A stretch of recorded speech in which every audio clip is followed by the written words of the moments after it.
Okay, so number 12, which numbers are in the domain for the square root of 3x plus 21? All right, so again, if you want to, you could graph this in your calculator and just look for which, how far left and right it is, because that represents the domain. The other way is you could sit here and plug in 5 for x. All right, 3 times 5 is 15. 15 plus 21 is 36. And as long as this is a positive number, then it is in the domain. Okay. I'm not going to sit here and do that for all these numbers. I'm just going to take 3x plus 21, set it greater than or equal to 0. And when we solve this, we get 3x is greater than or equal to negative 21. Divide by 3. We don't have to flip our sign because we divided by a positive number. So as long as the number is greater than or equal to negative 7, so negative 7 counts, then we should be good. It is in the domain. So all of our positive numbers, those are going to be greater than, let's see here, negative 4, that's greater than or equal to negative 7. Negative 1/3 is, okay. So just, we cannot plug in negative 9 or negative 10, because that would give us a negative under the square root. All right, 13, which numbers are in the domain?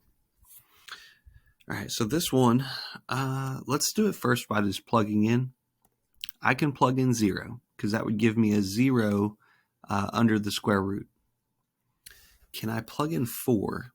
That would give me 16 minus 36, which is negative, so I cannot plug in 4.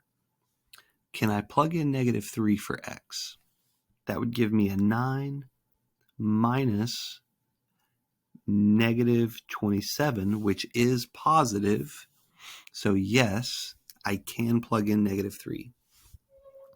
If I plug in 9, that would give me 81 minus 81. So yep. If I plug in 10, that would be 100 minus 90, which is positive. So yes. All right. So that is my set of numbers that work.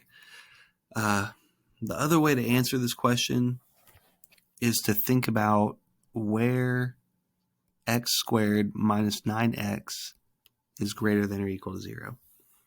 All right, so the way that you do these, or the way that I've done them, is I think about what the graph of this part looks like. All right, the factored form is x minus 9.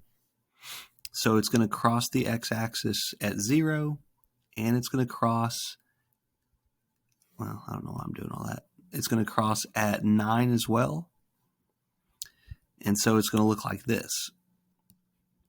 And so anywhere it's above the x-axis, anywhere that it's greater than 0, we should be good. Okay? So that's why negative 3 was okay, because negative 3 is over here. 0 is on the line, so it works. 10 is over here, so that's why it works. All right. Number 14, what's the domain of this function? It is 0 to infinity. All right, it's how far to the left and right it goes. 0, and then it goes to the right forever. Or you could say x is greater than or equal to 0. All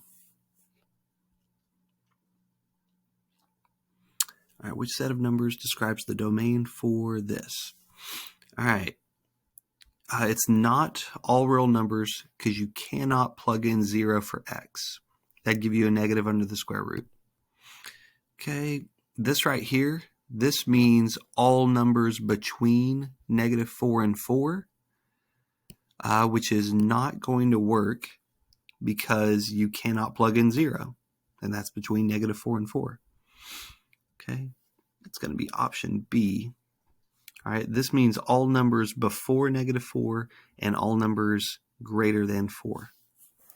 All right, if you look at the graph of x squared minus 16, it would be down here at negative 16.